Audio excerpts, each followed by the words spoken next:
writing an obituary for your child is probably, can't think of many worse things as a parent. But we decided we were going to be really, really transparent. We were not going to have our obit read that, another young person had died suddenly, because they don't. Never in a million years would I've ever thought that I would speak to people or be sitting here doing something like this. But if there's, one family that we can prevent from having the same, heartbreak, then it will all be worth it. There's so many families and so many people impacted by this opioid crisis right now. So many. And the only way we're gonna turn that tide is to talk about it and shine light on it and be transparent about it. Let people know that you don't have to be ashamed.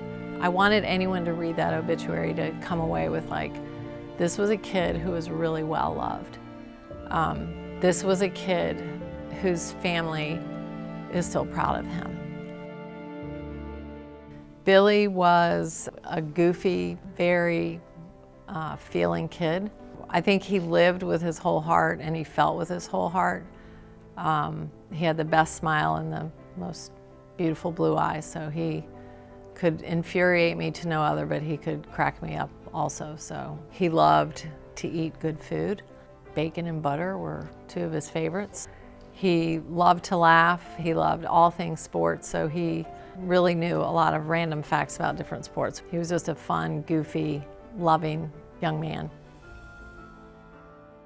In high school, he broke his knee playing football in the neighborhood. And I really think the knee injury is maybe where things started. In hindsight now, I look back at what I'm sure he was prescribed, and I'm fairly certain he was prescribed opiate painkiller.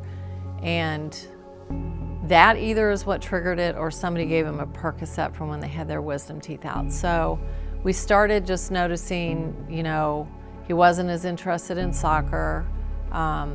He attributed that to the knee injury, which was plausible, right? So, but then he just started,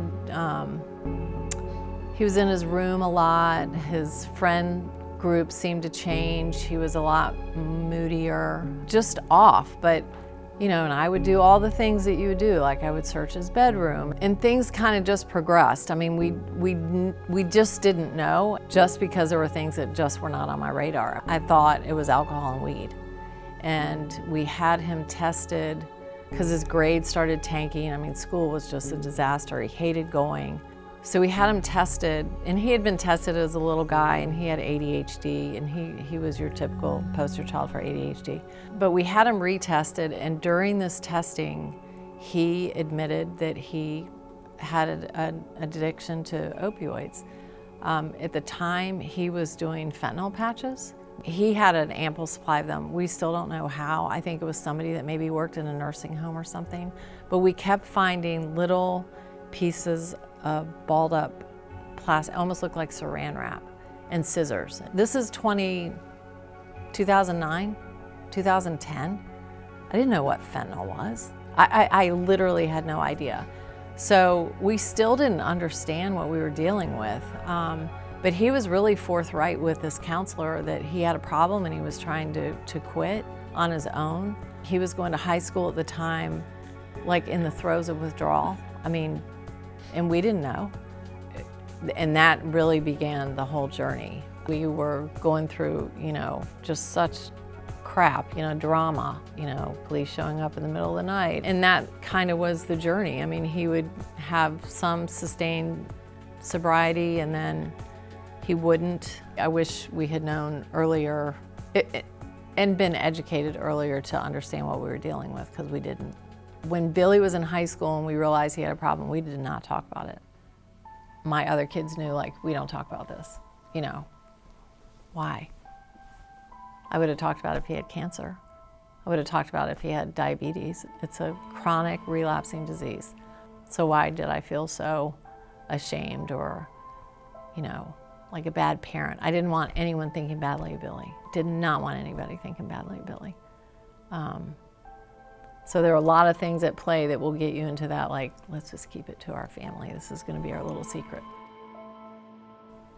Once their brain is activated to that substance, it has such a hard grip on it. I mean, it has such a hard grip on it. He was living in Oxford, Mississippi in 2014, and things were just going off the rails. I mean, off the rails. So he came home and he looked horrible. I mean, he lost so much weight, and that's when we found out that he was injecting heroin, and we, got him into another program, and that was a gift for our family because we had our Billy back. When they're in active use, I mean, they're just a shell of who they are. You think, gosh, heroin addicts, they're my kid, right? They're your kid.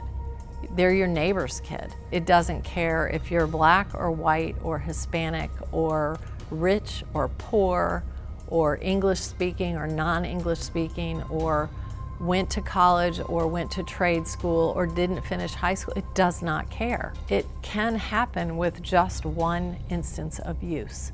One instance of use is all it takes to potentially have your brain be triggered by this and now want more. We thought he had found his way back and was on sure footing, and he wasn't. He was living in Beacon Hill at the time in Boston, and he was doing really, really well. He was working in a recovery home, and he absolutely loved it.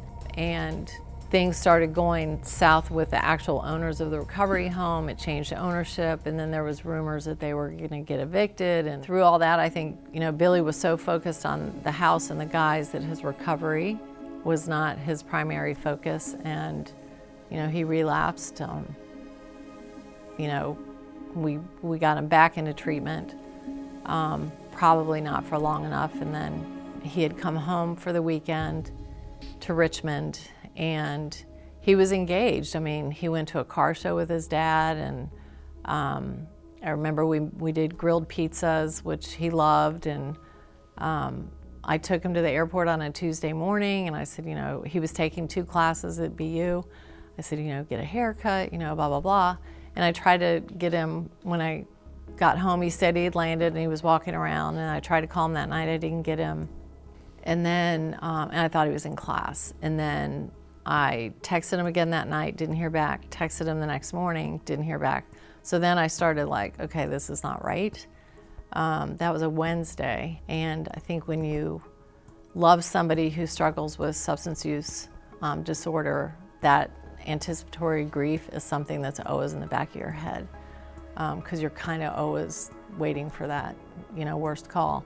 So that night I got home and I pulled up his phone, and he had not used it since the day before, and I think that's when I knew. And we had to start calling the Boston Police Department to, please go do a welfare check, and, to try to explain to somebody like, well, I haven't heard from my 24-year-old. They were like, okay, he's 24. But I finally got a mom on the phone, and I said, he hasn't used his phone. And she was like, okay. So they went and they just knocked on the door and left, and I was like, no, you have to go in to his apartment. And so then they did. We found out that Billy passed away on April 12th of 2016. I mean, they did a tox screen on him, so we got the toxology report, and he had fentanyl and heroin. So he was using heroin again, and he got, a bad batch, which that's what happens. I mean, that's why it's so deadly. But, obviously once we got to his apartment, we could see what he'd done. I mean, we found needles, and I mean, he had a packet of needles on his coffee table, and the thought that he was in that apartment for a day and a half before they found him, that's a heartbreaking thought. I remember being inordinately worried about telling my mom and dad, because they shouldn't have to lose a grandkid, but you want to do it in a way too that honors him. He had a lot of cousins. I have a very large family. I'm the oldest of 6 kids, and I think I was in such hyper worry mode about all of them, but also so incredibly sad. I remember the first day, I think I just kept repeating, I'm just so sad. You know, which of course I was sad, but I didn't have any other words.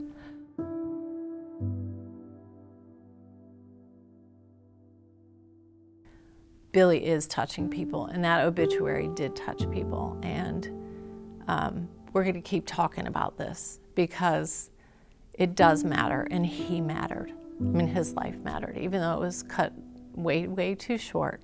We're going to keep talking about it.